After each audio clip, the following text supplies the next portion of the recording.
자, 오늘은 우리가 먼저 한번 1장부터 13장까지 먼저 한번 그 나타나신 하나님에 대한 것을 먼저 한번 확인해 보고 14장을 읽도록 해 보겠습니다. 다 외우고 계시죠? 네. 네. 네, 제목을 외우는 것도 중요하지만 그 내용들, 여러분들이 배웠던 그 내용들을 기억하는 게 참 중요합니다. 왜 제가 이 작업을 계속하고 있냐면 하나님을 알아야 하나님을 경험할 수 있다는 겁니다. 맞죠? 한번 따라해볼까요? 하나님을 알아야 하나님을 경험할 수 있다. 하나님을 아는 것만큼 하나님을 경험할 수 있다. 모르면 하나님이 앞에 와서 춤을 추셔도 우리는 모르는 거예요. 하나님을 알아야 그 하나님을 내 삶 속에서 구체적으로 만나고 경험해낼 수 있기 때문에 우리가 이 작업을 계속 하는 겁니다. 광야와 같은 세상인데 이 하나님 모르면 할 수 없겠죠?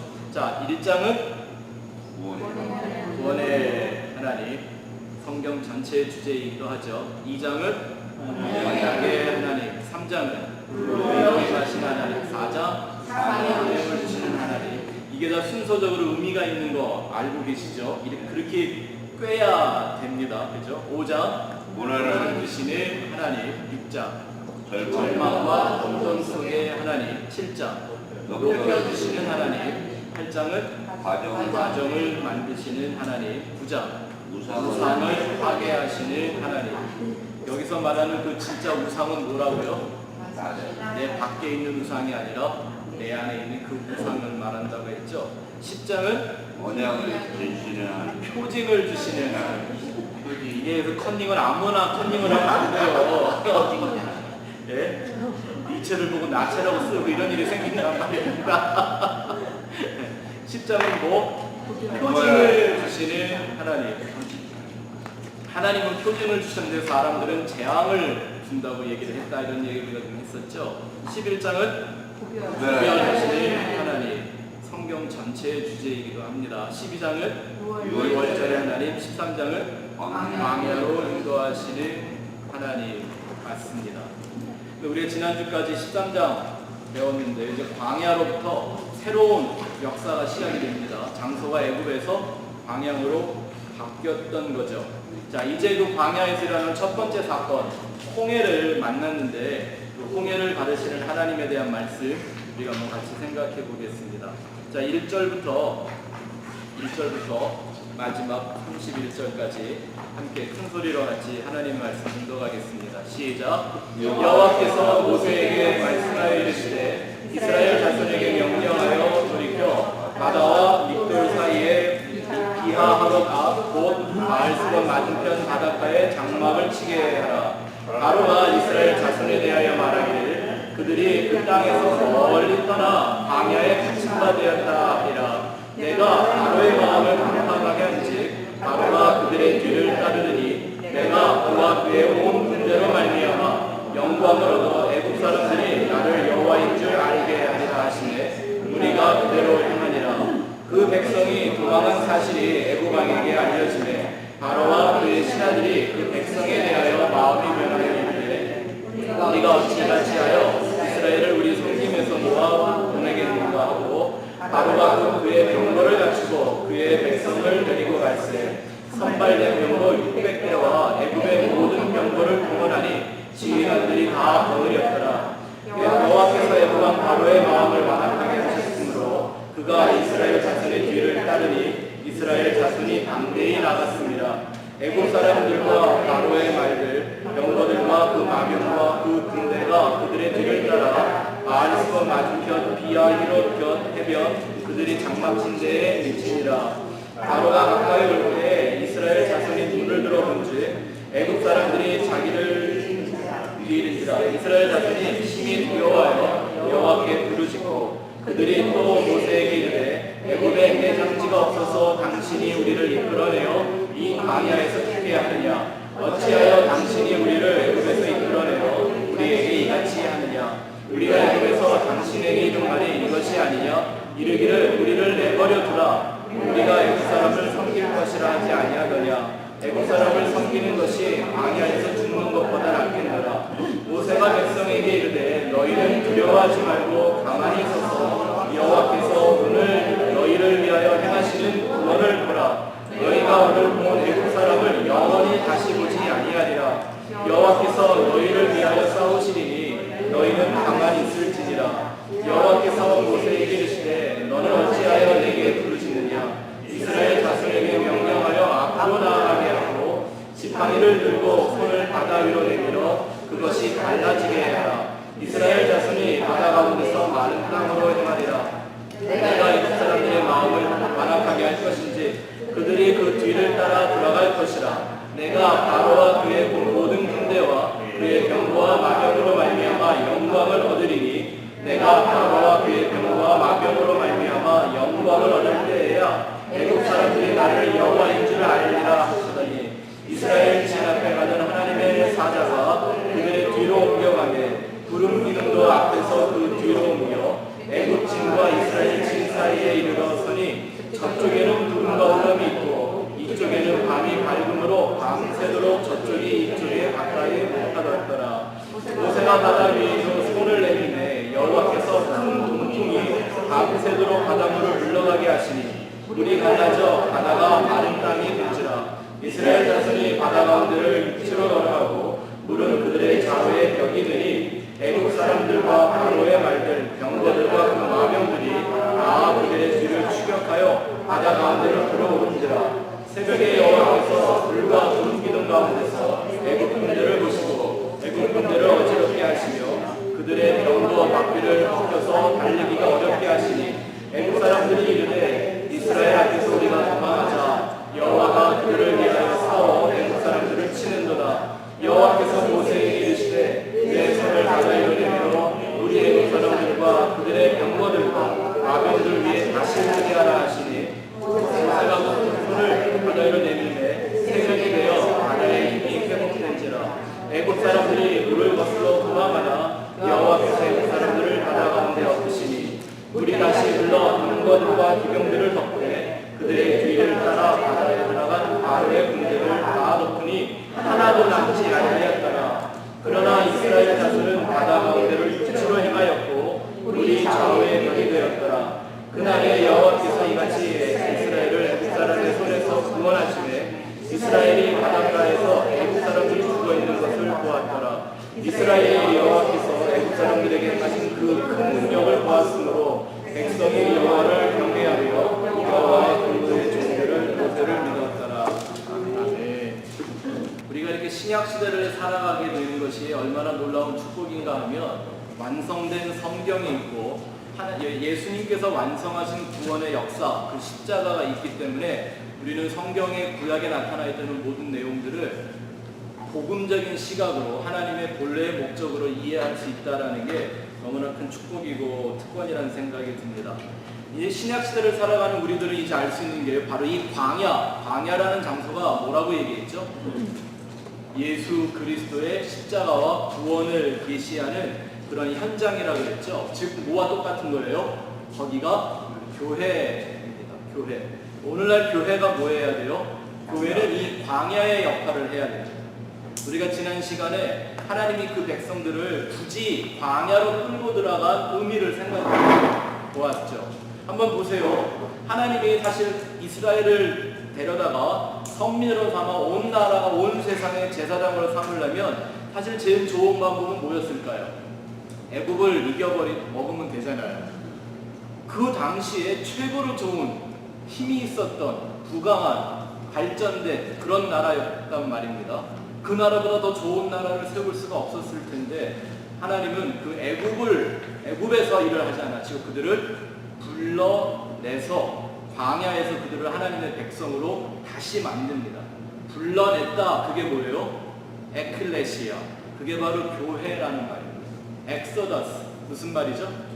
불러냄을 받았다. 이게 구원이고 이게 교회입니다.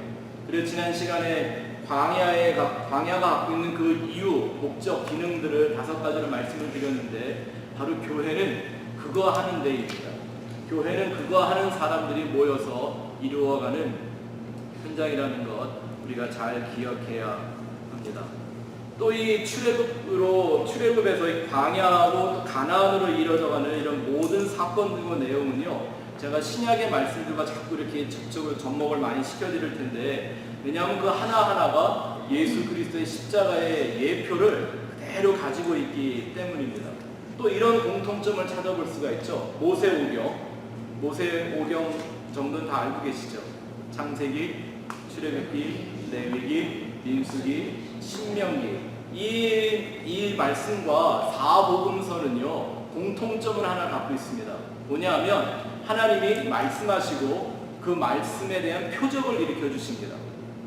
그래서 그 하나님의 말씀과 표적을 보고 하나님을 믿을 수 있게 하는 모양을 갖고 있는 드라마가 바로 모세오경이죠. 그게 광야의 역사란 말입니다. 가나안까지 이어지는. 근데 예수님도 이 세상에 오셨을 때 3년 반 동안 뭐 하셨어요? 말씀하시고 표적을 보여주시고, 그래서 그 예수를, 말씀하시는 일을, 보내신 일을 믿게 하시는 일을 하셨죠. 그래서 사실 시대는 다르고 장소는 다른 것 같으나 하나님이 행하시는 일을 동일하다고 봐도 괜찮을 만큼 정확한 내용들이 연결이 되어져 가고 있습니다. 또 두 번째 여러분 줄에 보시면 그 광야는 바로 믿음의 용광로입니다. 믿음의 용광로, furnace라고 하죠. 그래서 저희가 이제 14장부터는 믿음을 주시고 그 믿음을 온전케 해가시는 하나님의 역사를 계속적으로 살펴보게 될 겁니다. 하나님은 광야에서 믿음의 성도를 만드십니다. 성도는 어떤 사람을 성도라고 그래요? 예수 그리스도를 온전히 믿어 하나님의 자녀가 된 그들을 성도라고 하는데, 하나님이 그 성도를 애굽에서 안 만드시고 어디서? 광야에서 만드십니다. 이제 그 의미가 어떤 것인지 여러분들이 성경을 통해 하나씩 배우게 될 거고, 왜 내 인생은 이렇게 광야 같을까라는 느낌이, 이게 바로 축복이었구나라는 것을 알게 되실 겁니다. 그리고 앞으로도 여러분 삶에는 넓은 광야가 마련되어 있음을 감사하며 살아가게 되는 그런 성도가 될 것입니다. 용광로라는 데가 뭐 하는 거예요? 그렇죠. 이 불순물이 많이 섞인 금 집어넣어서 다 태워버리고 금만 딱 녹여내는 거죠. 그렇죠. 또 흙을 빚어서 그 불 속에서 그 용광로 가마에서 끓여내면 뭐가 돼요? 그릇이 되죠. 바로 그 일을 하는 데가 광야라는 겁니다. 우리가 오늘 믿음에 대한 찬성을 한 두 번 먼저 부르고 간 이유가 바로 그것입니다. 믿음이 없으면 하나님을 기쁘시게 못한다. 이 말을 쉽게 바꾸면 하나님을 기쁘시게 하는 건 뭐밖에 없다? 성도의 믿음밖에 없다라는 얘기를 잘 가르쳐주고 있는 거죠. 이것을 예수님도 오셔서 그대로 행하시면서 이 말을 풀어준 말씀이 바로 요한복음에 있는 말씀입니다. 한번 읽어보죠. 시작. 만일 내가 내 아버지의 일을 행하지 아니하거든 나를 믿지 말려니와 내가 행하거든 나를 믿지 아니할지라도 그 일은 믿으라. 그러면 너희가 아버지께서 내 안에 계시고 내가 아버지 안에 있음을 깨달아 알리라 하시니라.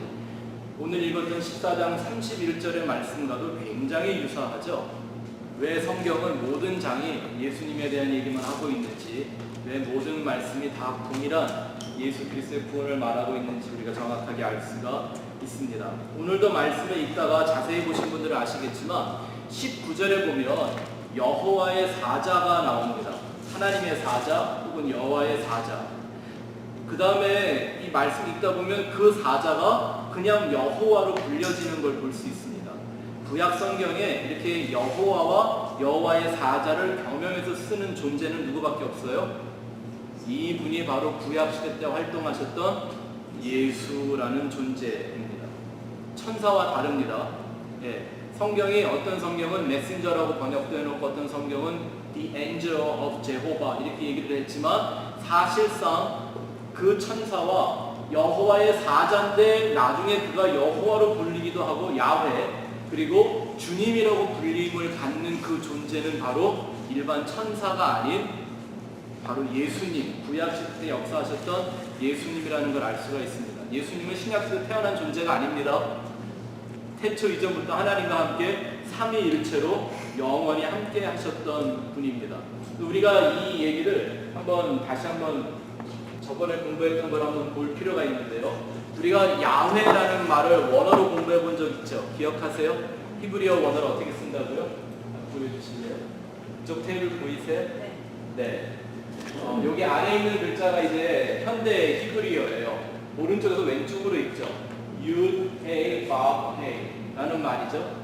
원래 네 글자로만 되어 있는데 이게 하나님이 처음 모세에게 그 글자를 가르쳐 주셨을 때 그 글자는 바로 위의 글자예요.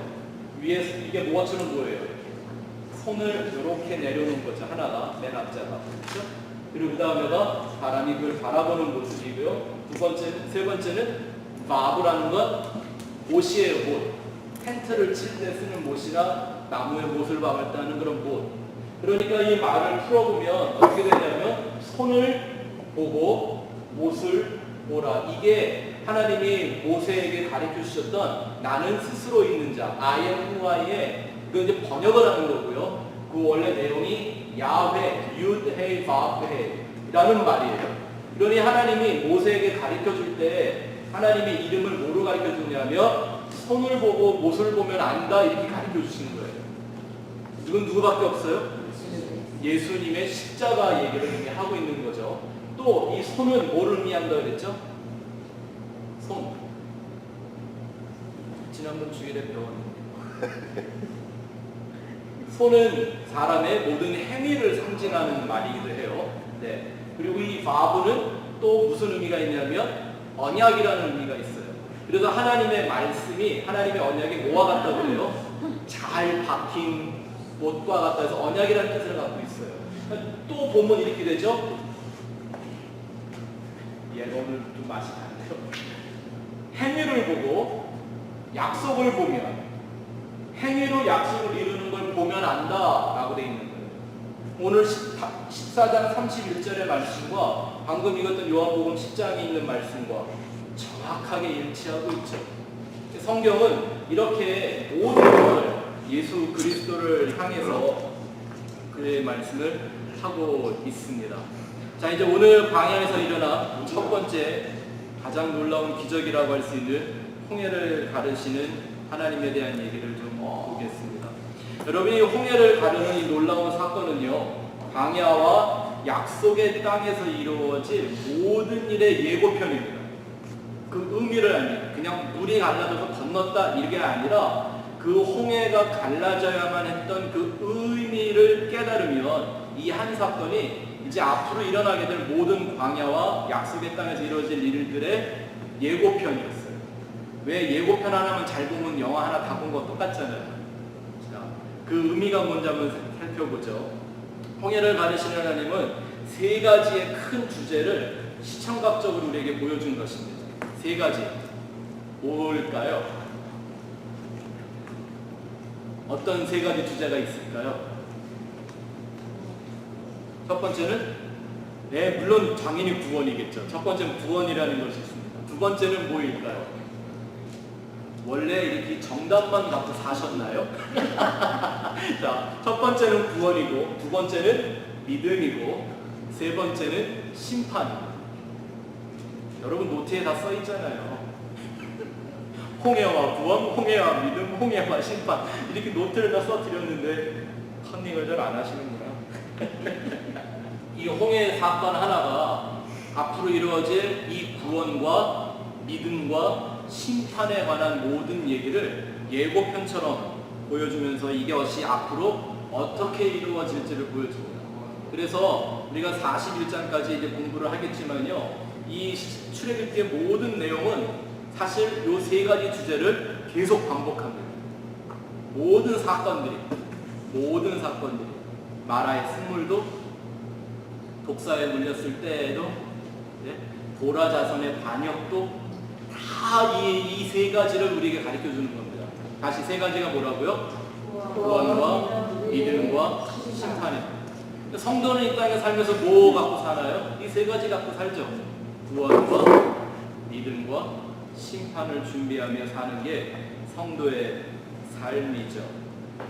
또 지난주에는 우리가 광야가 어떤 목적을 갖고 있는지 그 전체적인 것을 살펴봤다면 이제부터는 오늘 이 홍해의 말씀을 갖고는요, 물론 구체적으로 우리가 생각해볼 말씀도 많지만 앞으로 광야의 사건들이 어떻게 전개되고 그걸 어떻게 이해해야 되는지 그 기준을 좀 우리 안에 바로 세우는 그런 시간들을 좀 갖겠습니다. 그리고 이 내용들이 신약에 와서 예수님을 통하여 어떻게 완성되는가, 또 우리는 그것을 어떻게 모세와 같이 사도들과 같이 증거해야 하는가. 자, 이 얘기를 좀 하도록 하겠습니다. A 보시죠. 홍해와 구원. 이 사람들이 광야에서 처음 만나게 된 것이 다른 것도 아니라 홍해입니다.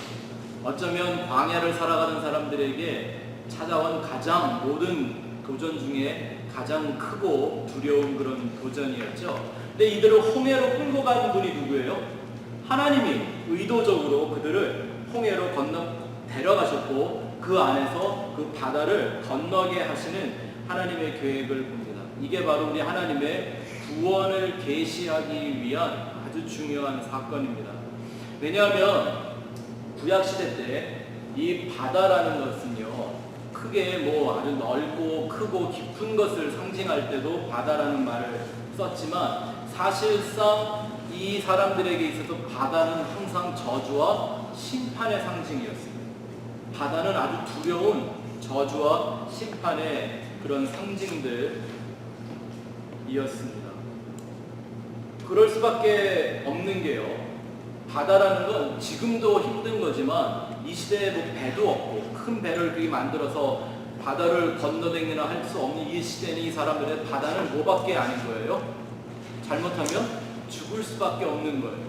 또 바다 물은 많지만 먹을 수나 있어요? 먹지도 못하는 물이에요. 그들에게는 두려움의 대상일 뿐일 수밖에 없었답니다. 그리고 또 노아 홍수에 대한 얘기를 알고 있었기 때문에 이들에게 바다는 항상 두려움의 대상입니다. 저게 언제 또 넘칠지 모르는 거죠. 그래서 베드로도 이미 그 당시만 해도 이 바다에 대한 두려움을 쓴 얘기가 뭐냐면 하나님이 물로 세상을 심판한 것처럼 불로 세상을 심판하실 거다. 그러니까 물과 불은 항상 두 가지 양면성을 갖고 사용됩니다. 하나는 살리는 도구, 또 하나는 죽이는 심판의 도구로 쓰여지는 거죠. 이제 그 홍해 바다를 끌고 간 데는 바다가 갖고 있는 또 하나 이런 의미가 있죠. 사람의 힘으로 도저히 정복하거나 건널 수 없는 한계다라는, 이게 내포하고 있는 구원의 의미는 뭘까요? 구원이란 인간의 힘과 노력으로 얻어내거나 이루어낼 수 있는 것이 절대 아니다라는 것을 하나님이 이들에게 가르치시기 위함이었죠. 이 한계 상황에 닥쳤기 때문에 이스라엘 사람들이 원망하고 불만, 불평을 쏟아내는 건 충분히 이해할 만한 일입니다. 왜? 가장 두려운 대상 중에 하나였고 인간으로서는 어쩐 다른 방법이 없는 그런 상황이었기 때문입니다. 또 왜 이것을 사실 알 수가 있냐면 바다는 그런 저주와 심판의 상징이라는 걸 알 수 있냐면요, 요한계시록 마지막에 가면 새 하늘과 새 땅이 열리는데 거기엔 뭐가 없어요? 새 하늘도 있고 새 땅도 있는데 뭐가 없더라? 바다가 없더라. 이렇게 21장에 나와 있습니다. 한번 읽어보죠. 시작. 또 내가 새 하늘과 새 땅을 보니 처음 하늘과 처음 땅이 없어졌고 바다도 다시 있지 않더라. 이 바다가 뭘 상징하는 거기 때문에요? 저주와 심판. 그러니 새 하늘과 새 땅은 뭐가 없는 것? 다시는 하나님의 저주와 심판을 잊지도 않고 두려워할 필요도 없는 그곳이라는 의미가 그 안에 담겨 있습니다. 또 두 번째 가서 볼까요? 이 저주와 심판의 바다를 가르시는 것은 거기에 가르시고 생명의 길을 내시는 하나님을 보여주시기 위하여 홍해로 끌고 가십니다. 바로 여기 바닷속에 숨겨져 있던 그 생명의 길, 그 길은 누구를 의미합니까? 그 길이 바로 예수의 모형입니다. 예수님 오셔서 늘 하신 말씀이 뭐예요? 내가 바로 그 길이다 라고 항상 말씀하신 것을 여러분들도 기억할 겁니다. 근데 또 하나 신기한 건 이 길이 이스라엘 사람들한테는 생명의 길이었는데 이스라엘을 추격했던 애국 사람들한테는 심판의 길이 되고 말았습니다. 바로 예수의 이름이 그런 것입니다. 믿는 자에겐 구원을 주시는 생명의 이름이지만 그를 부인하고 믿지 아니하는 자에게는 그 자체가 심판이고 저주라고 말씀하셨죠. 자, 요한복음 5장 22절 24절 같이 읽어봅시다. 시작. 아버지께서 아무도 심판하지 아니하시고 심판을 다 누구에게? 자, 거기다 밑줄을 걸으세요. 누가 심판하실 겁니까?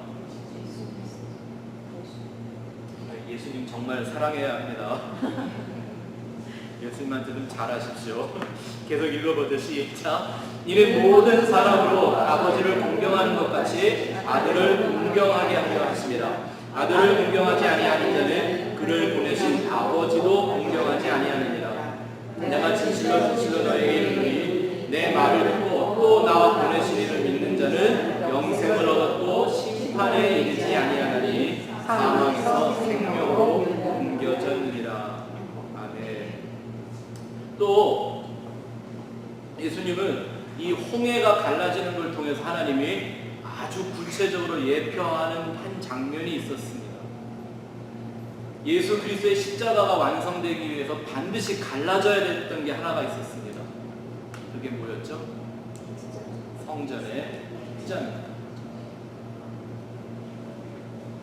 사람의 힘으로는 마음대로 건너갈 수 없었던 그 바다, 사람의 인간의 노력으로는 통과할 수 없었던 그 성전의 그 휘장, 그것이 갈라지는 사건을, 이 홍해가 갈라지는 사건이 예표하고 있는 그런 모습이기도 합니다. 막혔던 그 휘장을 가르시고 예수님이 그 문이 되시고 길이 되신 것처럼 홍해 안에 하나님이 길을 내시고 광야로 들어가는 문을 내어주시는 그 은혜가 여기에 동시에 나와 있던 거죠. 그래서 이 바다와 물이라는 게 성경에서 항상 이런 저주와 심판의 의미로 많이 사용되었던 거 보면요, 예수님이 이 저주와 심판을 정복하시는 분으로 나타나신 많은 모습들이 나와 있죠. 여러분들 잘 아는 건 뭐예요? 바다를 정복함으로 이루어지는 구원의 사건들. 제일 우리가 생각나는 건 노아의 방주죠.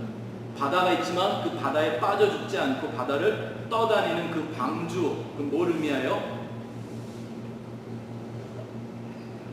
교회라고 말하면 참 좋겠죠. 여러분, 그 방주가 요즘 교회 같은 건요 다 죽습니다. 타이타닉만도 못한 교회들이. 예. 무슨 요즘 교회가 구조선 같아요. 다 유람선 같아졌죠. 그죠? 그 방주는 뭘 의미하는 거예요? 그 저주 가운데서도 하나님에게 선택받은 의로운 믿음의 사람들을 구원하는 예수 그리스도를 상징하는 게 바로 그 방주이죠. 또 어떤 사건을 보여주시나요? 이와 아주 동일한 그림을 보여주시는 게 있습니다. 폭풍이 있는 바다에 무리로 걸어오시는 그 예수 말입니다. 이게 노아의 방주 사건과 아주 정확하게 일치하는 예수 그리스도의 심판과 저주를 정복하는 사건들을 말해주는 거죠. 또 폭풍을 잠잠케 하시는, 그걸 보고 사람들이 다 놀랐다고 그랬죠.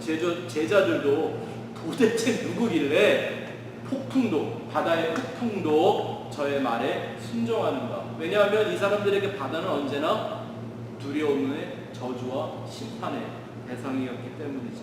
그래서 요한계시록에 보면 예수님이 나타나신다 어떻게 하고 계신다고요? 바다를 발로 밟고 서 계신다 되어 있습니다. 왜 이런 표현들이 성경에 나오는지 이제 아시겠죠? 그 홍해 바다를 끌고 가서 사람들이 생각할 때는 죽을 수밖에 없는 죽음의 바다인데 그 안에 생명의 길을 내시는 이 구원의 사건을 잘 보여주시는 겁니다. 자, 그 다음 페이지 한번 넘어가서 볼까요? 3번. 이렇게 하나님이 이스라엘 사람들에게 거기 홍해의 바다 앞에서 추격하는 애굽의 군사들로부터 구원하신 것은 하나님의 선물이었죠. 하나님의 선물, 구원은 하나님의 선물. 맞습니까? 혹시 여러분 잘해서 얻어내신 분 계십니까 여기? 구원은 하나님의 선물입니다. 왜냐하면요, 그 홍해는 사실 우리가 성경을 좀 솔직하게 읽어야 되는 게 믿음으로 건넌 바다가 아닙니다. 네? 뭐 찬양을 하거나 뭐 어떤 우리 믿음의 고백을 하거나 설교 들때 대충 이스라엘 백성들이 믿음 갖고 홍해를 건넜다 이런 얘기 하는데요. 아니죠. 오늘 우리가 식사장 잘 읽어보니까 이 사람들은 어떻게 건너갔어요? 바다가 갈라지기 전까지 하나님을 믿지 못하고 불평, 불만을 쓸어놓고 뭐라고까지 얘기해요? 차라리 죽이려면 애굽에서 죽이지 왜 여기까지 끌고 나왔냐? 아니 10가지 재앙을 다 보고 나온 사람들인데도 죽음의 신이 애굽에 임하였을 때 어린 양의 피를 바른 자기 집과 자기 장자들을 구원한 하나님을 경험해 놓고도 하는 소리가 뭐예요? 애굽의 땅이 작아서 여기 나와서 죽으라고 끌고 나왔냐? 이러던 사람들이 무슨 믿음으로 건너요? 말도 안 되는 얘기죠.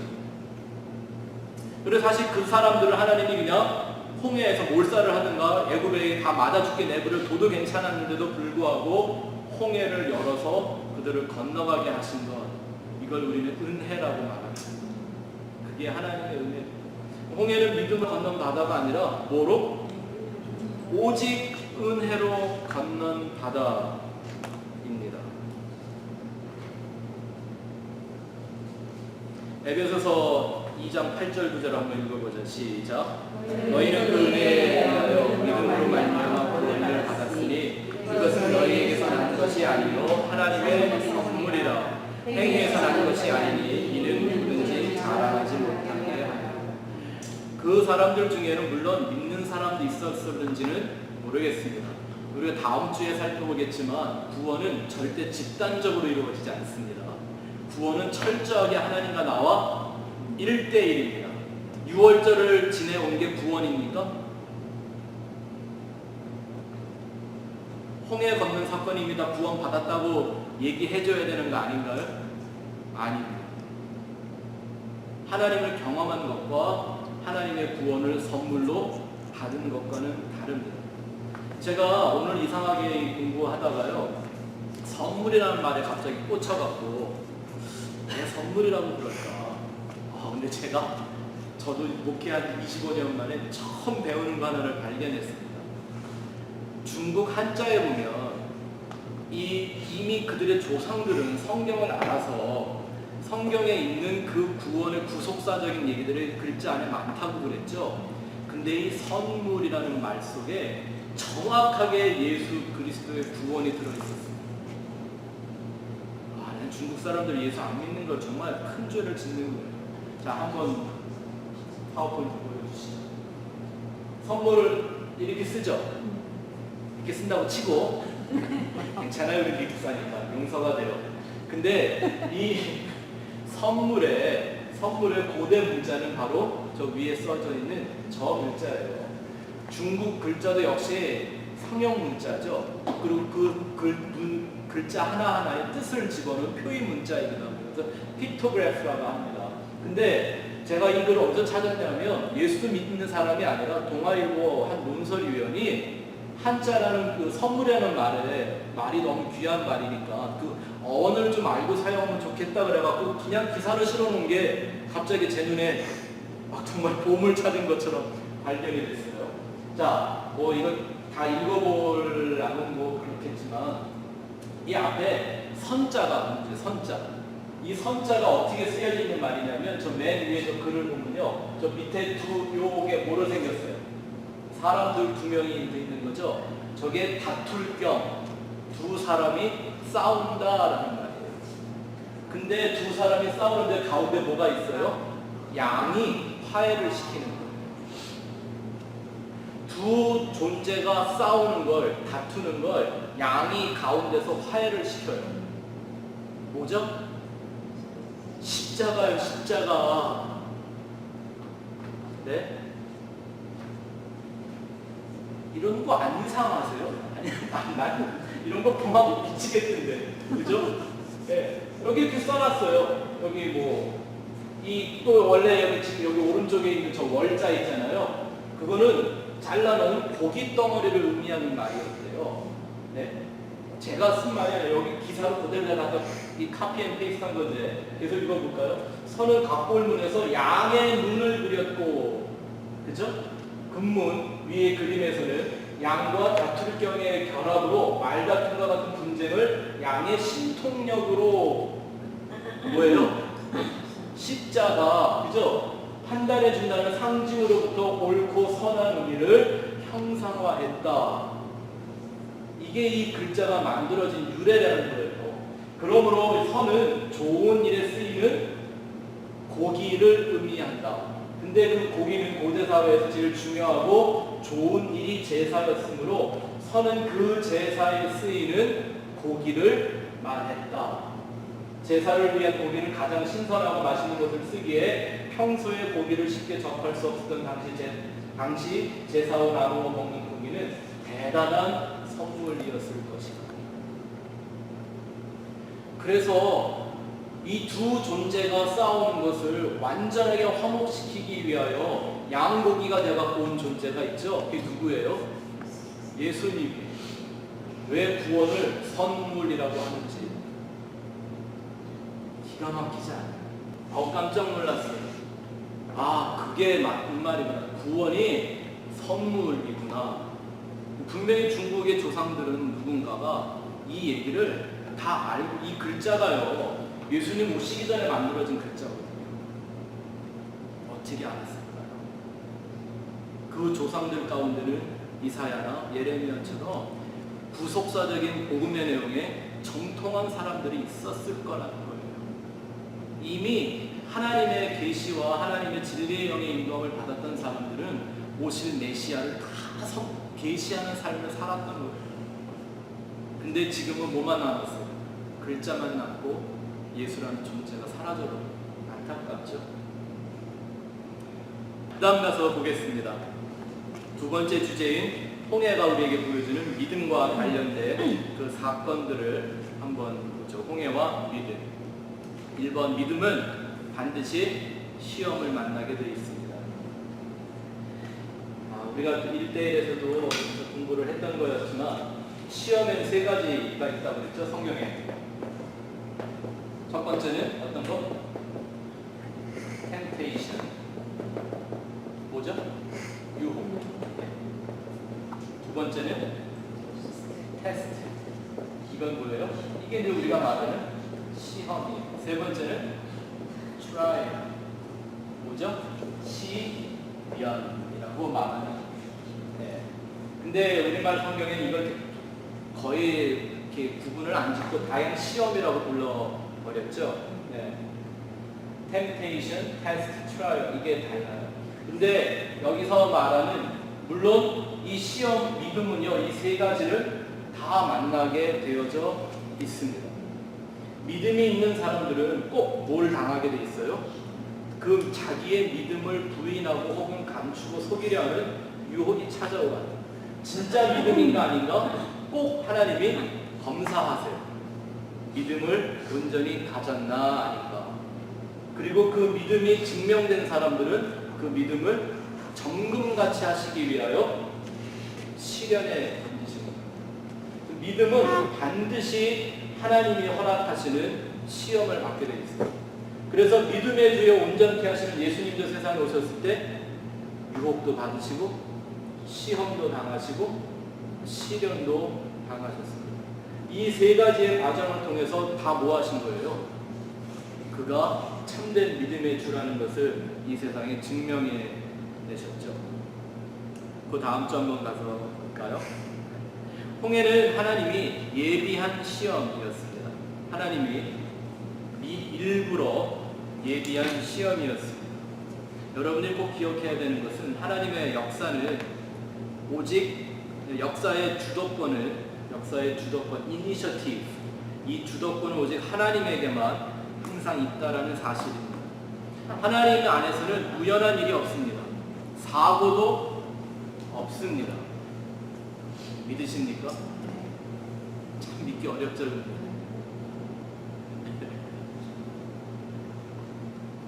하나님이 허락하지 않으면요 참새 한 마리도 한 데나리온에 팔리지 않는다고 그랬어요. 정말 신비한 그 창조의 섭리가, 그 역사를 주관하시는 하나님의 섭리가 그 안에 있습니다. 문제는 우리가 이 하나님의 섭리를 다 이해하지 못하는 거예요. 특별히 어느 때? 시험의 때. 홍해와 같은 시험을 만나면 더더욱 이해가 안 돼요. 이렇게 생각이 안 돼요. 왜 하필 이때에? 라는 생각이 들죠. 네?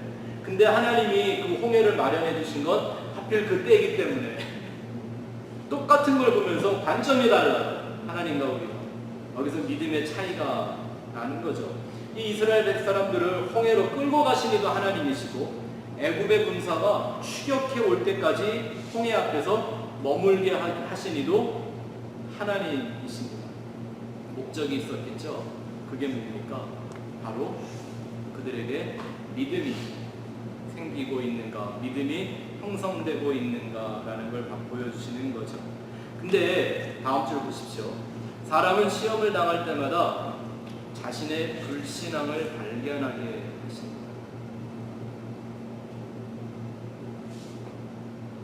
내가 시험을 당할 때 보면 어떤 형태든지요, 유혹이든지 시험이든지 시련이든지 시험을 당할 때 보면 내 안에는 믿음을 발견해요, 아니면 불신앙을 발견해요?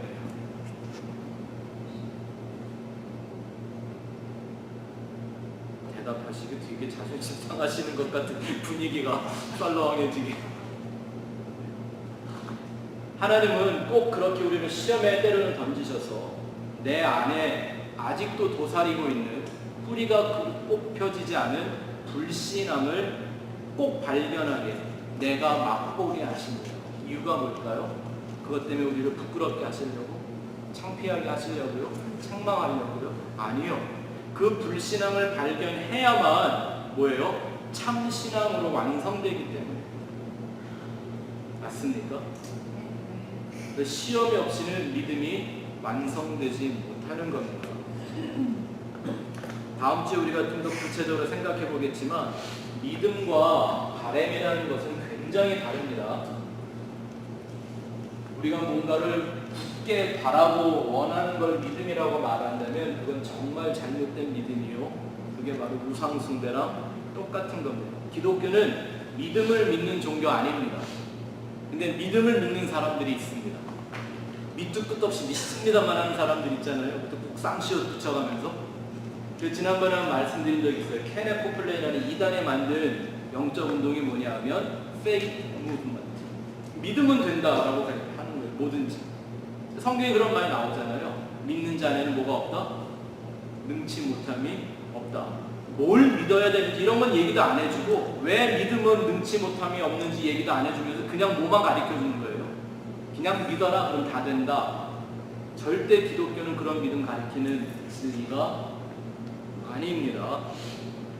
다음 주에 우리가 이 얘기가 뭔가 좀 정확하게 살펴볼 텐데 오늘 제가 글로 써준 것 한번 같이 읽어보고 넘어가죠. 시작. 비록 그들에게 애굽의 고통으로부터 벗어나고 싶은 소원이 있어서 하나님을 부르고 위협과 두려움에 하나님의 이름을 부르고 약속의 땅에 속히 도달하고 싶은 마음으로 하나님을 부르지만 그것은 믿음이 아니라 원망과 불평이었다. 기복주의자들이나 신비주의자들의 믿음이라는 것은 이렇게 믿음으로 포장된 원망 불평일 뿐이다. 아멘. 이게 정말 딱 마음이 이해되시는 분들은요, 저랑 영성을 같이 하시는 분들이 이해가 되시죠? 근데 사람들은 자기에게 어떤 필요한 소원이 이루어지는 그걸 원하는 그 바라는 마음을 자꾸 믿음이라고 얘기하잖아요. 그래서 그냥 계속 믿으라고 밑도 끝도 없이 믿으라고 알지 못하는 하나님을 믿으라고 막 계속 그러죠. 그런 얘기가 교회 안에 항상 있는 거예요. 교회에 그냥 주구장창 믿습니다만 한 3시간 하고 앉아있는 할머니한테 뭘 믿냐고 물어봤더니 몰라요. 난 그냥 믿어. 그런 거 없습니다. 오히려 그렇게 하나님에게 믿는다고 자기의 소원을 구하는 건 마치 뭐와 똑같은 거예요? 믿음으로 포장해놓은 원망과 불평과 똑같은 거예요. 뭐 이런 거죠. 하나님 내 아들만 잘 되게 해주세요. 그건 정말 하나님을 존중해서 하나님 믿어서 하는 기도일까요? 자식을 위한 기도하지 말라는 게 아니라 그런 식의 기도를 한다고 그걸 믿음이라고 표현한다면 그거는 사실 기도가 아니고 믿음도 아니고 뭐 하는 거예요? 내 인생에 대한 두려움과 염려 때문에 원망과 불평을 하나님께 하는 거. 그 위에 의미가 없어요. 원망과 불평을 아주 고상하게 하는 거죠. 이해되세요? 다음 주에 우리가 15장의 말씀을 통해서 이런 것들이 어떤 문제가 있는지 정확하게 한번 같이 짚어보고 넘어가겠습니다. 자, 2번 가서 보시죠. 하나님의 시험은 대부분 진퇴양난의 상황을 연출하신다. 진퇴양난이라는 말은 뭡니까? 앞으로도 뒤로도 못 가게. 홍해가 그랬죠. 앞에는 홍해가 있고 뒤에는 애굽의 군사들이 쫓아오고 어디 빠져나갈 구멍이 없어요. 하나님이 우리에게 허락하신 시험들은 꼭 이렇습니다. 빠져나갈 방법이 없습니다. 왜 다른 것들은 도움도 안 되게 빠져나갈 방법이 없이 하나님이 가둬놓는지 아십니까? 이유는 한 가지입니다. 하나님과 내가 1대1의 문제를 해결하기 위해서. 믿음은 나와 돈의 문제가 아니에요. 믿음은 나와 건강의 문제가 아닙니다. 믿음은 나와 출세의 문제가 아니란 말입니다. 믿음은 나와 누구와의? 하나님과의 문제인 거예요. 그래서 그 믿음을 위해서 하나님이 다른 모든 걸 다 버리고 포기하고 하나님과 1대1로 독대하게 만들어 놓는 거죠. 그게 뭐예요? 그게 시험이란 말이에요. 그러니 시험은 좋은 거예요? 나쁜 거예요? 크게 대답하세요. 시험의 때가 되면요, 누구나 이런 느낌을 받는 것 같아요. 저도 시험 참 많이 받고요. 앞으로도 많이 받아볼 목사일 것 같은데요. 왜냐하면 시험을 받아야만 우리 믿음이 더 온전해지고 하나님을 알 수 있게 되기 때문에. 근데 정말 하나님 우리를 시험 가운데 던지면 모든 걸 다 상실해버리는 길이 보이질 않고 그 시험 가운데 경험하게 되는 그 고독함, 쓸쓸함, 답답함, 참담함 이런 건 말할 수 없죠. 근데 하나님이 우리를 그렇게 내던지는 까닭이 뭐예요? 하나님과 1대1로만 만나서 믿음의 문제를 하나님이 해결하시기 위한 거죠. 그래서 우리는 시험의 때를 이렇게 해석할 수 있어야 합니다. 시험의 때가 바로 은혜의 때요. 아멘. 축복과 기적의 시간입니다. 그 시험의 때에 하나님이 보시기 원하는 것은 바로 믿음의 중심, the center of faith. 그 믿음이 어디에 뿌리를 내리고 있는가, 무엇에 근거하고 있는가, 무엇을 바라보는 믿음인가. 그 중심은 바로 하나님을 향한 완전한 사랑이어야 한다고 얘기합니다. 고린도전서 13장 13절 같이 읽어볼까요? 시작. 그런즉 믿음, 소망, 사랑 이 세 가지는 항상 있었는데 그 중에 제일은 사랑이다. 여기서 말하는 제일은 첫 번째다라는 게 아니라 greatest. 이 중에 가장 위대한 것은 바로 사랑이다. 믿음과 소망 이것이 뭘로 완성되는 거예요? 사랑으로 완성되는 거예요. 어저께는 저희 딸 애와 함께 제가 이 성경이 말하는 사랑에 대한 얘기를 아주 심각하게 할 수 있는 기회가 있었습니다. 학교에서 전도를 하는 애가 하나 있는데 사랑이라는 걸 도대체 이해도 못하고 더군다나 이 성경적인 사랑은 뭔지 알지도 못하고 그냥 교회를 댕긴대요. 그걸 좀 제가 가르쳐줘야 되겠다고. 그래서 이 사랑에 대한 얘기를 많이 했는데 왜 하나님은 사랑이라는 걸 꼭 쓰셨을까? 그 아이들이 이해할 수 있게 설명을 좀 해줘야 하잖아요. 예? 사랑. 여러분 진짜 사랑을 한 번쯤 다 해보셨죠? 아직도 하고 계시는가요? 네. 노 코멘트. 근데 우리가 뭐 첫사랑을 하든 뭐 짝사랑을 하든 막 한번 사랑에 완전히 푹 빠져본 경험을 하나님이 하시게 하는데 그게 바로 우리에게 사랑의 뭔가를 가르치신 하나님의 섭리죠. 그 사랑을 통해 우리가 배우는 게 뭐냐면요.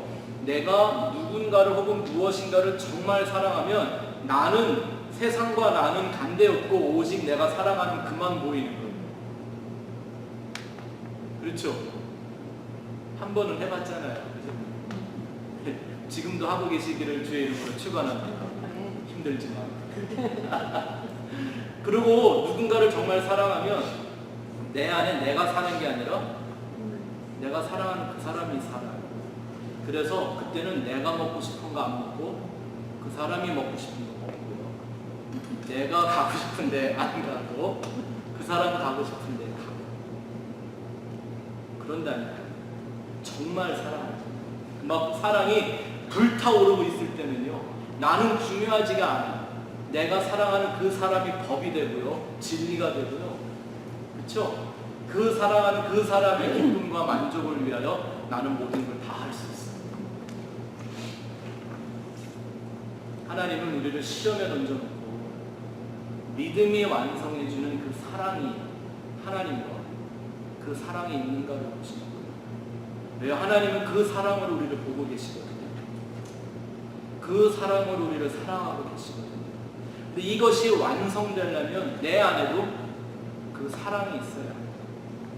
왜 아가서에 나와 있는 사랑이 그렇게 진한 줄 아세요? 그렇게 완성되는 사랑. 솔로몬이라는 왕에는 뭐밖에는 보이질 않아요. 그 술람미 여인이 사실 그렇게 아름다운 여인이 아니었을 건데 그냥 그 여인에 대한 생각밖에 없는 거예요. 모든 찬사가 나오고요. 그냥 뭐든지 다 주고 싶고요. 난 아무것도 아니에요. 그 여인이 내 인생의 전부. 근데 또 이 여인은 뭐예요? 그 왕밖에는 생각이 없어요. 온 세상에 뭐 그런 얘기는 처녀더라 내 피부가 검다 하여 나 놀리지 마라. 나 이래봐도 왕한테 사랑받는 사람. 이러면서 누구밖에는 생각이 안 나요? 내가 사랑하는 그 왕에 대한 생각밖에 없어요. 그 사랑이 그렇게 십구금처럼 진하게 그려져 있는 까닭이 뭡니까? 완성되어져 가는 그 사랑을 하나님이 우리에게 계시는 거죠. 우리가 바로 그 술람미 여인과 같은 존재가 되어야 하는 거죠. 하나님이 사람들을 던져놓고 믿음을 보시는 것 같지만 사실은 그 믿음이라는 형태를 보는 게 아니라 믿음이 품고 있어야 되는 그 중심, 뭐죠? 하나님에 대한 사랑을 보는 거예요. 그래서 뭐 믿는다 아무리 열심히 해도 하나님에 대한 그 사랑이 없으면 그건 아무것도 아니죠. 그래서 고린도서 13장 13절에 나와 있는 그 사랑을 보면요, 오 천사의 말을 하고 자기를 불사르게 내어줄지라도 뭐가 없으면, 사랑이 없으면 말짱 꽝이다, 이렇게 나와 있고, 하나님이 우리를 시험에 던져놓고 보기를 원하시는 건 내가 얼마나 뚝심 갖고 잘 견디나 버티나 이런 거 보려고 하시는 거 아니에요. 물론 시험 때는 견뎌야만 지나갈 수 있는 시간이 오죠. 근데 그 시간을 한동안에 하나님이 확인해보고 원하시는 건 뭐예요? 내 중심에 있는 하나님에 대한 그 사랑 보시는 거예요. 그 사람이 갖고 있는 사랑이라는 방향이 어디로 가고 있는가, 그 사람의 사랑이 무엇에 쏟아지고 있는가를 하나님이 확인하시는 거예요. 어쩔 때 그런 시험을 받아보면 꼭 외도하다 들킨 것 같은 느낌 들지 않아요? 뭐 안 해보셨으니까 모르실 테지만 뭐 드라마 보면 그런 거 많이 나오잖아요. 바람피다 들키는 거. 네. 그래서 성경은 하나님 외에 다른 걸 사랑하는 걸 간음이라고 말하고 있죠. 홍해에다가 앞에서 갖다 놓고 하나님은 그들이 뭐 얼마나 신나게 6월절을 끝내고 애국을 빠져나왔겠어요. 얼마나 기세가 등등했겠어요. 그리고 마치 자기네들만 하나님 믿는 것처럼 했는데 홍해를 딱 갖다 놨더니 어떻게 돼요? 본질이 다 나오죠. 이 사람들이 사랑하는 건 뭐밖에 없었어요? 여전히 자기만 사랑하고 살고 싶은 믿음은 있었죠. 네? 도망가서 자기 목숨 구하고 싶은 믿음은 있었죠. 그러면서 하나님 안다고 하나님 막 욕하고 또 하나님 자기들을 끄집어내준 모세를 막 비난했죠. 뭘 드러낸 거예요? 마음으로는 하나님 사랑하지 않는 걸 보여주시고 하나님 그 정체를 다 드러내 주시고 그들이 그걸 깨달았을 때 홍해를 갈라주시는 거예요. 그게 바로 은혜. 예수님이 산상수훈의 말씀을 하실 때 굳이 율법 지키고 착하게 열심히 잘 살라고 하는 사람들을 하나님의 법 앞에 세우고 완전히 정말 빨개 벗기는 것처럼 그들의 죄를 지적해내시죠. 왜일까요? 그러고 은혜를 가늠하다 현장에서 붙잡힌 여인, 그 그 여인을 하나님이 그렇게 용서하시고 구원할 것 같으면 그 함정에 빠지기 전에 좀 구원해 주셨으면 얼마나 좋아요. 내버려 두셨어요. 현장에서 붙들려 뭐 끌려 나왔더니 무슨 옷이나 입혀갖고 끌고 나왔겠어요. 자기의 모든 더러움과 죄악이 만천하에 드러나게 한 뒤에 예수님, 나도 너를 정죄하지 은혜를 베푸십니다. 홍해는 이렇게 믿음이 완성되어져가는 영적인 과정을 우리에게 다 보여주고 있습니다. 그래서 우리는 이 시험의 때가 정말 하나님의 은혜의 때라는 것, 그 축복이, 그 거룩하고 영원한 기적이 우리 안에 이루어지는 때라는 걸 믿고 나아가야 합니다. 3번 가서 보실까요? 그래서 반드시 믿음의 사랑과 용기가 필요합니다. 우리 삶 속에 불평과 불만, 원망이 많이 나오는 까닭 중에 하나가 뭐예요? 불평과 불명의 원인은 두려움이죠. 두려움. 사람의 두려움은 자기를 의지하는 증거 중에 하나입니다. 그것이 성경이 우리에게 고발하고 있는 내용입니다. 이스라엘 사람들이 광야에가 다 죽었는데 뭐하다 죽었다? 원망하고 불평하다가, 원망하고 불평한 까닭은 당장 두려워서, 두렵다는 얘기는 자기를 아직도 버리지 않았다라는 가장 좋은 증거 중에 하나입니다. 이 얘기를 믿음과 그 완전한 사랑이 있어야만 우리는 이 두려움, 나라는 두려움으로부터 자유할 수 있게 되는 말씀이 요한 1서에 나와 있죠. 4장 17절 18절 같이 읽어보죠. 시작. 이로써 사랑이 우리에게 온전히 이루어진 것을 우리로 심판날에 담대함을 가지게 하려 함이니 주께서 그러하신 것 같이 우리도 이 세상에서 그러하니라. 사랑 안에 두려움이 없고 온전한 사랑이 두려움을 내쫓나니 두려움에는 흠벌이 있으나 두려워하는 자는 사랑 안에서 온전히 이루지 못하였느니라. 바꾸어 말하면 두려워하는 사람에게는 온전한 믿음이 없는 것이다. 그 말은 곧 나와 예수 그리스도와의 교체가 이루어지지 않았다라는 것을 여기에 분명하게 말씀해주고 있는 거죠. 다음 페이지, 마지막 페이지 한번 보십시오. 성경이 말하는 용기는 자기를 의지하는 용기가 아니라 오히려 자기를 버리는 용기. 한 분이 정답을 말씀해 주셨어요. 자기를 버릴 수 있는 용기. 그런 사람들 많아요. 내가 너무 버리기 아깝다고 생각돼. 나라는 존재다. 내가 지금까지 얼마나 공들여 만들어온 존재인데 나를 그렇게 헌신짝처럼 내가 못 버려요. 근데 그 사람들은 결국은 항상 뭐에 쫓겨 다니게 돼 있습니까? 두려움이 그들을 끌는. 거기서 말하는 두려움은 무슨 무슨 망할까 하는 그런 두려움이 아니라 자존심 상할까. 그런 정도의 두려움으로 인생을 만들어 가려고. 그래서 예수님이 나를 따라오려면 제일 먼저 뭐부터 해야 따라올 수 있다 얘기하셨죠? 자기를 부인하고 버려야만. 안 그러면 이 길은 따라갈 수 없는 길이라고 얘기하셨습니다. 왜 저는 성경을 펴놓고 계속 똑같은 예수 얘기만 하냐 하면 그래야 우리 안에서 이 교체가 계속적으로 일어나기 때문에. 자, 다음 줄 한번 가서 보실까요? 사람에게 있어서 큰 문제가 있습니다. 그것은 언제나 자기 자신에게로 돌아가려는 육체의 습성입니다.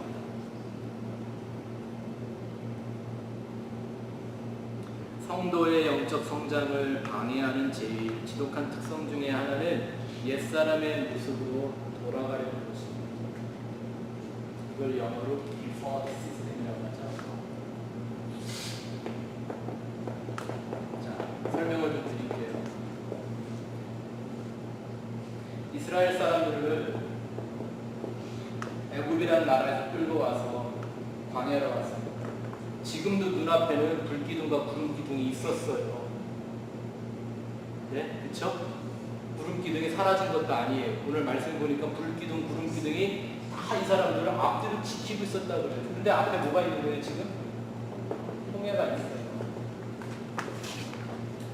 그리고 애굽의 병사들이 600병거를 생각해보면 그 당시에 탱크 같은 그 병거 600대나 있을 때는 그래 전투력이 얼마나 강했을까 상상해 볼 만하죠. 이 군사들이 이 광야에 있는 이스라엘 사람들 죽이면 다 쫓아오니까 뭐라고 얘기를 하기 시작해요? 차라리 애굽에 돌아갔었으면 좋았습니다. 거기 그냥 있었으면 좋았습니다. 껄껄하는 거지. 자기의 옛사람의 모습, 익숙한 자기의 과거의 모습으로 돌아가려고 하는 아주 지독한 습성이 있습니다. 사람이 항상 제일 위험할 때가 언제냐면요, 하나님 보시기에 제일 불순종하는 모습이 보일 때는요, 다른 것도 아닌 자기 자신 속으로 숨는 거예요. 자기의 악으로 숨는 거예요. 여러분들에게 하나 말씀드리고 싶은 것은요, 저희가 성경을 이렇게 배우고 하나님을 경험하기를 원하는 이상 여러분 삶에 어떤 일이 있어도 하나님의 말씀을 배우는 자리는 피하지 마세요. 절대.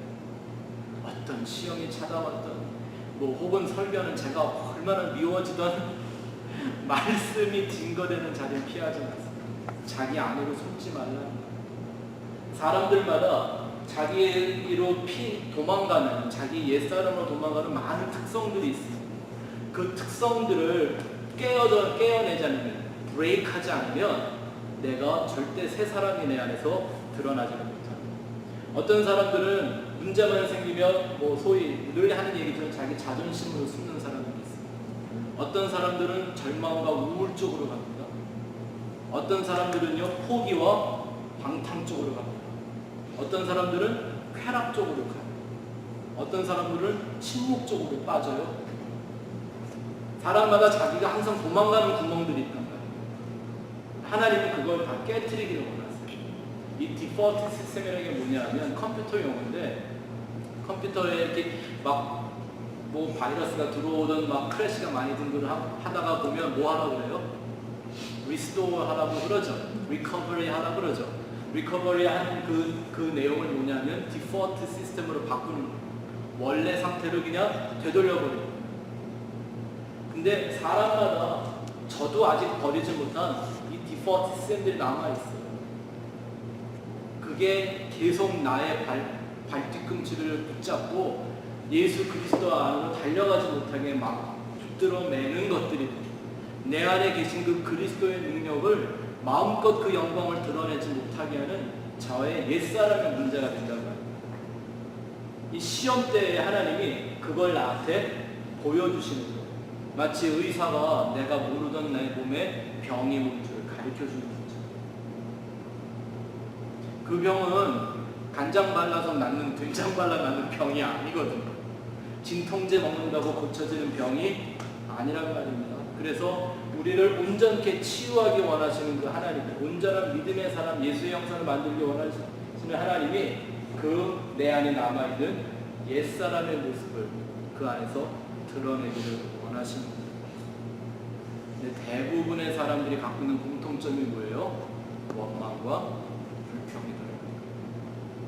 여기서 벗어나지 못하면 절대 홍해를 건널 수 없는 사람이 되고 맙니다. 자, 네 번째, 또는 14장에서 우리가 좀 같이 은혜를 나눠야 되는 부분이 있다면 이런 말이죠. 믿음의 사람을 사용하시는 하나님이십니다. 오늘 말씀해 보니까 홍해를 하나님이 직접 갈라주시지 않고 어떻게 하세요? 모세에게 대행하게 하시는 것을 봅니다. 성경은 이 의미가 굉장히 중요합니다. 하나님은 언제나 하나님을 대행하는 사람들을 세우십니다. 대신하는 걸 말하는 거죠. 그래서 성경의 예언자들은 뭐라고 불렀어요? 대언자. 하나님은 가서 뭐라고 해요? 너는 나의 말을 가서 대언해라. 말을 갖다 자기가 붙여서 하고 싶은 말 하는 그게 아니라 하나님의 하신 말씀을 듣고 그대로 전달하는 그것을 바로 대언한다라고 얘기하죠. 요한계시록을 주셨던 그 사도 요한에게도 예수님이 하신 말씀이 너는 다시 예언하여야 하리라. 대언을 하게끔 말씀하시는 것입니다. 성경에 이런 대언자들이 있죠. 그들을 선지자, 또 제사자, 신약시대는 사도라고 하죠. 사도는 또 어떤 사람들이에요? 예수님의 제자들이었죠. 이 사람들이 바로 하나님의 일을 이 땅에서 대행하도록 모세와 같이 부르심을 받은 사람들입니다. 예, 뭐 홍해를 가지고 태평양을 가르지는 않을지라도 우리는 이 땅에서 하나님의 일을 대언하는 사람들이, 대행하는 사람들이 되는 것입니다. 우리가 이 시대에 꺼져가는 예수 그리스도의 십자가의 복음을 증거하는 그것이 바로 이 하나님의 일을 대행하는 일이 되는 거죠. 15절 말씀 한번 돌아가서 한번 볼까요? 아주 중요한 말씀인데 은혜가 되는 말씀인데 꼭 밑줄을 좀 그어놓으시기 바랍니다. 14장 15절 한번 읽어보죠. 시작. 여호와께서 모세에게 이르시되 너는 어찌하여 내게 부르짖느냐? 이스라엘 자손에게 명령하여 앞으로 나아가게 하고. 네. 두 가지로 우리가 볼 수 있으면 참 좋습니다. 하나님이 지금 모세에게 뭐라고 먼저 책망을 하셨죠? 너는 어찌해서 나에게 부르짖느냐? 근데 그 앞에 보면 모세가 하나님 앞에 부르짖는 장면이 있어요, 없어요? 오히려 백성들이 아우성을 칠 때 하나님 믿어라, 그가 구원을 행하실 것이다, 너희가 다시는 이 애국 사람들을 보지 않게 될 거다라고 큰 소리 쳤잖아요. 근데 하나님이 정작 모세에게 찾아와서 뭐라고 얘기하셨어요? 너는 도대체 왜 나한테 이렇게 떠드는 건데? 하나님이 들었던 그 모세의 부르짖음은 뭘까요? 이 사람이 이렇게 연약한 존재라는 거예요. 말로는 리더이기 때문에 앞에서 큰 소리 뻥뻥 치지만 속으로는 사람들하고 똑같은 두려움과 원망과 하나님에 대한 부르짖음이 있었는데 놀라운 건 하나님이 그 소리를 들어주신다. 그 소리를 들으신다는 거예요. 아멘. 우리 성도님들 참 좋아하시는 그 찬송 중에 가사 이런 게 있죠. 나의 작은 신음에도 응답하시고 그것을 들어주시고. 그래서 믿음엔 중심이 중요하다. 하나님이 그 중심을 보시고 들으시는 하나님입니다. 그리고 그 모세에게 뭐라고 말씀하십니까? 앞으로 나아가라. 믿음은 그런 겁니다. 하나님의 사람들은 말씀을 들고 앞으로 나아가는 사람들. 이런 말씀을 똑같이 예수님도 하셨죠. 누가복음 9장 62절 시작. 예수께서 이르시되 손에 쟁기를 잡고 뒤를 돌아보는 자는 하나님의 나라에 합당하지 아니하니라 하십니다. 네. 여러분들에게 앞으로도 홍해와 같은 시험이 닥칠 수 있습니다. 왜 합니까? 앞으로 가야 합니다. 뭐 유치하긴 하지만 제가 들어봤던 제일 재밌는 일러스트레이션은 이런 거예요. 예를 들어 비 오는 날 비를 가다가 넘어져서 진창에 빠졌습니다. 큰 시험이죠. 얼마나 창피해요. 얼마나 부끄러워. 어떻게 해야죠? 빨리 일어나서 안 넘어졌던 것처럼 앞으로 걸어가야죠. 근데 왜 시험에 들면 시험이 찾아오면 거기에 그냥 머물고 앉아있는 건데요. 믿음의 사람들은 말씀 들고 앞으로만 가려고 하는 그런 모습들이, 믿음의 특성들이 우리 안에 있어야 합니다. 자, 마지막 심판에 관한 부분을 우리가 다음 주에 좀 자세히 할 거기 때문에 간단하게 하고 가죠. 홍해와 심판의 얘기는, 홍해는 이스라엘에게는 생명의 길이 되었지만 애굽에게는 마지막 재앙이 되었습니다. 어떤 신학자들은 애굽의 병사들이 홍해에서 빠져 죽은 걸 11번째 재앙이다라고까지 표현을 하는 사람들도 있습니다. 또 우리가 여기서 볼 수 있는 하나님의 놀라운 지혜가 있습니다. 애굽이 추격을 하는 겁니다. 홍해도 그냥 건너기 안 하세요. 하나님 참 짓궂으시죠. 얄궂죠. 얄밉죠. 홍해도 좀 멋있게, 야, 이런 기적이었어요. 바다가 갈라졌으니까 노래 부르면서 근사하게 옆에 떠다니는 물고기 보면 이렇게 노래 부르며 가면 얼마나 좋아요. 근데 하나님 그것도 허락하지 않으세요. 어떻게 해요? 애굽이 뒤에서 추격해오게 만들었습니다. 뭐 때문이었을까요?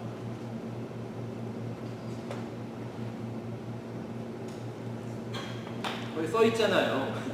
애굽에서 들고 나온, 광야에서 먹고 살아보겠다고 들고 나온 모든 불편한 것들을 다 바다에 던지고 버리고 가게 만드는 거죠. 자, 조금만 더 깊게 설명을 드린다면 생명이 있지 않은 모든 것들을 바다에 버리고 가게 만드십니다. 이 상황 가운데 그 홍해 바다를 빠져나올 수 있었던 건 뭐밖에 없을까요? 생명이 있어서 움직일 수 있는 것들만 빠져나옵니다. 이해가 되시죠? 무슨 말씀인지. 그게 바로 우리를 실현하시는 용광로 같은 믿음의 연단을 이루어내시는 하나님의 놀라운 섭리입니다. 그래서 시험은 언제나 우리의 무거운 짐을 가볍게 해줍니다. 수고하고 무거운 짐을 십자가 앞에 내려놓게 만들어주시는 하나님의 은혜요 섭리라는 것을 여러분들이 믿어 의심치 않으시기를 주의 이름으로 축원합니다. 시험, 이런저런 형태의 말도 안 되는 웃기는 시험들 참 많이 있을 겁니다. 홍해를 건너가던 백성들을 기억하십시오. 그리고 그 안에서 이루어지는 하나님의 구원과 믿음과 심판의 주제를 여러분들이 잘 생각하며 나아가시게 되기를 주의 이름으로 축원합니다.